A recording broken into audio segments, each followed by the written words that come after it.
Assalamualaikum warahmatullahi wabarakatuh. Perkenalkan, nama saya Poni Damayanti, NIM 2021 11223 dari kelas E Manajemen. Saya di sini akan bertausiah tentang kesetaraan gender. Untuk itu,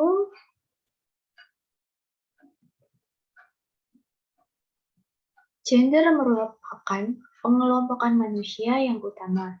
Setiap masyarakat menciptakan rintangan dalam hal ketidaksetaraan akses dan kekuasaan, kepemilikan, dan paratise atas dasar jenis kelamin.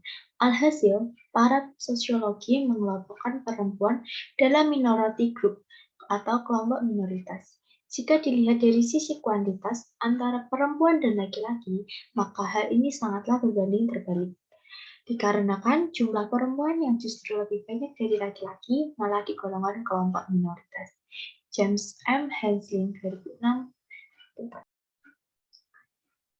Teori positif laki-laki yang mendominasi masyarakat telah dimulai sejak awal sejarah kehidupan manusia.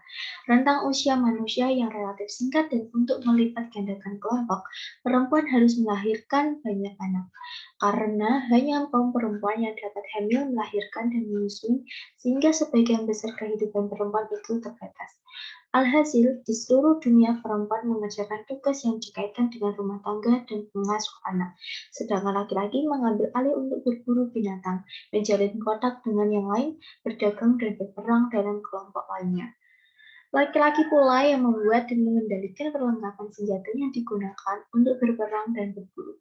Sebaliknya, hanya sebagian kecil saja menjadi rutinitas perempuan, sehingga pada akhirnya laki-laki lah yang mengambil alih peran di tengah masyarakat.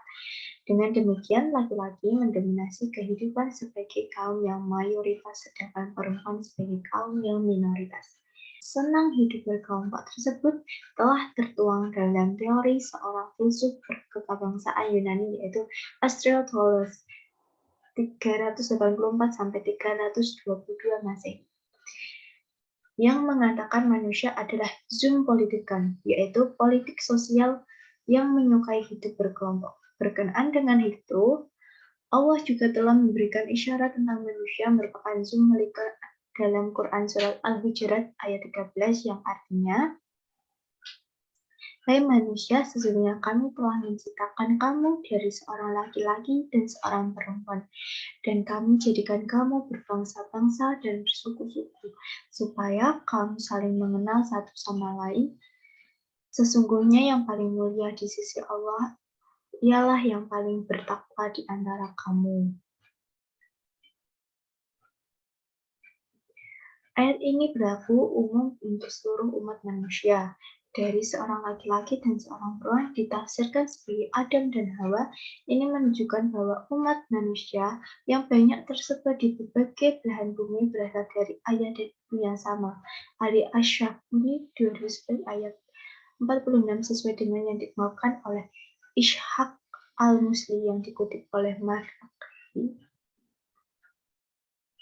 Manusia di alam nyata ini adalah sama. Ayah mereka adalah Adam dan ibunya adalah Hawa. Jika mereka mempunyai kemuliaan pada asal-usul mereka yang patut dibanggakan, maka tak terlebih dari tanah dan air. Ahmad Mustafa Al-Maghrahi 1997 ayat 234. Tampak dari keterangan tersebut bahwa pada dasarnya seluruh umat manusia itu sama. Kemudian dari keturunan yang sama itu berkembang menjadi keluarga, komunitas, masyarakat dalam bentuk yang lebih besar lagi, bergabung dalam berbagai negara yang berbeda di belahan bumi ini. Diriwayatkan dari Abu Mulaikah, ia berkata ketika peristiwa Fathul Makkah, Bilal naik ke atas Ka'bah lalu mengumandangkan azan kemudian berkata, At-Ta'ba bin Za'ad bin Abil Ish, segala puji bagi Allah yang telah mencabut nyawa ayahku sehingga tidak menyaksikan hari ini. Sementara Al-Haris bin Hisham berkata, Muhammad tidak menemukan selain burung gagak yang hitam ini untuk dijadikan muazin. Suhail bin Amr berkata, jika Allah menghendaki sesuatu maka bisa saja dia merubahnya.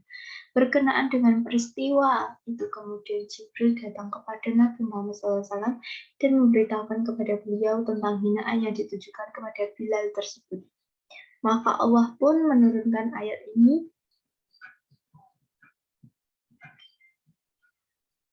sebagai bentuk pencegahan bagi mereka yang membanggakan nasab harta yang suka menghina orang-orang fakir. Ayat ini mengingatkan mereka bahwa tidak ada yang berbeda di sisi Allah di antara sekalipun umat manusia tidak pada nasab, harta, rupa, dan sebagainya kecuali takwa. Ahmad Mustafa Al-Makhri 1997 ayat 234. Sebagaimana juga diterangkan dalam hadis Nabi SAW, diriwayatkan dari Abu Malik Al-Sya'ari bahwa Rasulullah SAW sesungguhnya Allah SWT tidak memandang kepada pangkat-pangkatmu, tidak memandang pada nasab-nasabmu, tidak pula bentuk rupamu, dan tidak pula memandang pada hartamu, melainkan yang Allah pandang adalah hatimu. Islam sebagai agama yang rahmatullah ingin mengajarkan pada umatnya untuk saling mengenal atau bersilaturahmi dengan sesamanya, baik menjalin hubungan dengan sesama muslim maupun dengan non-muslim. Hubungan yang terjalin tersebut baik antara sesama laki-laki, sesama perempuan maupun hubungan antara laki-laki dan perempuan. Di dalam ajaran Islam, laki-laki dan perempuan memiliki posisinya masing-masing sesuai dengan fitrahnya. Selama antara laki-laki dan perempuan tetap dijaga fitrah tersebut, pada kedudukannya terdapat kesempatan yang sama dalam menjalani kehidupan baik dalam bidang pendidikan, sosial kemasyarakatan, politik, seni, dan sebagainya. Berbicara tentang bentuk hubungan terjalin antara laki-laki dan perempuan, terdapat dua aliran pendapat. Husain Muhammad Juni 2015 yang hidup di tengah lingkungan muslim, yaitu ada dua. Satu, di mana posisi kaum laki-laki pertama di atas kaum perempuan. Perempuan adalah makhluk kelas 2 setelah laki-laki yang diciptakan Tuhan, sebab penciptaan perempuan pertama, Hawa, berawal dari tulang rusuk laki-laki, sehingga pada aliran ini perempuan merupakan subordinat. Perempuan berada pada posisi inferior dan laki-laki superior. Posisi ini diyakini oleh beberapa kalangan sebagai fitrah, kodrat, hakikat, dan hukum Tuhan yang berlaku yang tidak dapat diubah. Perubahan terhadap hal tersebut sama halnya dengan menyalahi hukum-hukum Allah sebagaimana yang tercantum dalam Al-Quran dan hadis. Yang berlaku sepanjang masa untuk segala tempat. Atas dasar ini, hak dan kewajiban perempuan tidaklah sama dengan laki-laki, baik dalam hukum-hukum ibadah, hukum-hukum keluarga, maupun hukum-hukum politik. Dapat dikatakan dalam pemahaman aliran ini, hak perempuan adalah sebagai hak laki-laki. Kelompok ini menentang keras persamaan kedudukan atau kesetaraan gender antara laki-laki dan perempuan. Sedangkan yang kedua, posisi laki-laki dan perempuan adalah sama dan setara. Perempuan memiliki kesempatan yang sama dengan kesempatan yang dimiliki oleh kaum laki-laki, sebab antara keduanya terdapat potensi kemanusiaan yang sama, baik dalam hal intelektual, fisik, maupun mental spiritualnya. Perbedaan dari sisi biologis tidaklah menjadi penghalang yang membatasi seseorang perempuan untuk mengekspresikan hak dan kewajibannya di mata hukum dan sosial. Berdasarkan hal ini, perempuan dan laki-laki memiliki hak yang sama dalam menjalankan kehidupan mereka, baik dalam ranah pribadi maupun publik. Dalam ajaran Islam, laki-laki dan perempuan memiliki kedudukan yang sama dan memiliki kesempatan yang sama untuk berbuat dalam kehidupan di masyarakat. Hal ini telah diisyaratkan dalam Quran Surat Ibrahim ayat 1 dan Al-Quran Surat Al-Hadid ayat 2 yang artinya Alif Lam Ra. Ini adalah kitab yang kami turunkan supaya kamu mengeluarkan manusia dari kegelapan kepada cahaya dengan izin Tuhan mereka, yaitu menuju jalan Tuhan yang Maha Perkasa lagi Maha Terpuji. Hadis Surat Al-Hadid ayat 9, Dialah yang telah menurunkan kepada hambanya ayat-ayat yang terang, Al-Quran, supaya dia mengeluarkan kamu dari kegelapan kepada cahaya dan sesungguhnya Allah benar-benar maha penyantun lagi maha penyayang terhadapmu. Dua ayat tersebut menunjukkan bahwa di antara fungsi Al-Quran adalah sebagai pembebas manusia baik itu laki-laki maupun perempuan dari kegelapan menuju cahaya. Makna kegelapan yang ditafsirkan sebagai penindasan dan kebodohan yang menyelimuti kehidupan manusia dan yang bermakna cahaya ditafsirkan sebagai ilmu pengetahuan dan keadilan. Dengan demikian, Islam hadir dalam kehidupan manusia sebagai kerangka dalam bidang kemanusiaan atau kemaslahatan yang pada puncaknya bermuara pada pengabdian terhadap Tuhan Yang Maha Esa. Prinsip yang utama dalam hal kemaslahatan, khususnya tema gender ini, adalah prinsip tauhid. Prinsip tauhid merupakan prinsip utama yang menegaskan bahwa tiada Tuhan selain Allah, Dialah Tuhan yang Maha Esa. Di dalam Al-Quran disebutkan bahwa laki-laki adalah qawwam atau pemimpin bagi kaum wanita sebagaimana yang tertulis dalam Quran Surat Al-Nisa ayat 34 dan Quran Surat Al-Hujurat ayat 13 yang artinya laki-laki dalam pemimpin bagi kaum perempuan. Quran Surah Hujurat ayat 13 yang artinya, hai manusia, sesungguhnya kami telah menciptakan kamu dari seorang laki-laki dan seorang perempuan, dan kami jadikan kamu berbangsa-bangsa dan bersuku-suku, supaya kamu saling mengenal satu sama lain. Sesungguhnya yang paling mulia di sisi Allah ialah yang paling bertakwa di antara kamu. Dari dua ayat tersebut terlihat bahwa Quran Surat An-Nisa ayat 34 menjadi dasar utama dalam menjustifikasi otoritas bagi kaum laki-laki sebagai kelompok superior dan mayoritas.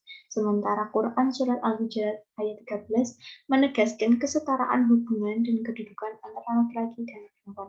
Berkaitan dengan hal ini, Al-Syatabihi berpendapat bahwa ayat yang berkaitan dengan kesetaraan manusia bersifat pasti, tetap, dan berlaku universal. Sementara ayat kepemimpinan laki-laki terhadap perempuan merupakan berlaku sesuai konteks. Kontekstualisasi itu bukan berarti teks partikular tidak dipakai atau terhapus, melainkan dimaknai kembali sejalan dengan konteks sosialnya yang berubah. Hal ini terutama dilakukan oleh ulama generasi awal, terutama para mujahid besar Islam. Kata iksatabu dan yang artinya yang mereka usahakan terambil dari kata kasaba, penambahan huruf tak pada kata itu sehingga menjadi ikatasabu dalam berbagai bentuknya menunjukkan adanya kesungguhan serta usaha ekstra. Berbeda dengan kasaba yang berarti melakukan sesuatu dengan mudah dan tidak disertai dengan upaya yang sungguh-sungguh. Sukma Sari Dewi Chan 2014. Jika kata iktasabu dipahami yang dikemukakan oleh Al-Raqib Al-Ashafani, maka ayat ini seakan-akan menyatakan jangan mengangan-angankan keistimewaan yang dimiliki seseorang atau jenis kelamin yang berbeda dengan jenis kelamin. Karena keistimewaan yang pada dirinya itu adalah usaha sendiri, baik dengan bekerja keras membanting tulang dan pikiran maupun karena fungsi yang diembannya dalam masyarakat, sesuai dengan potensi dan kecenderungan jenisnya. Islam tidak melarang perempuan bekerja di dalam maupun di luar rumah, secara mandiri atau bersama-sama, dengan swasta atau pemerintah, siang atau malam, selama pekerjaan itu ia lakukan dengan secara terhormat, serta mereka dapat menjalankan tuntunan agama, serta dapat menghindarkan dampak-dampak negatif dari pekerjaan yang ia lakukan itu terhadap diri, keluarga, dan lingkungannya. Islam tidak juga menetapkan jumlah jam-jam tertentu dan hati-hati tertentu untuk bekerja. Yang digariskannya hanyalah bahwa pekerjaan tersebut tidak boleh menjadi beban yang sangat berat dipikul, baik karena lamanya waktu bekerja maupun karena sifat pekerjaan. Demikian tentang penjelasan kesetaraan gender dari saya. Mohon maaf bila ada salah kata atau tindakan. Wassalamualaikum warahmatullahi wabarakatuh. Stop.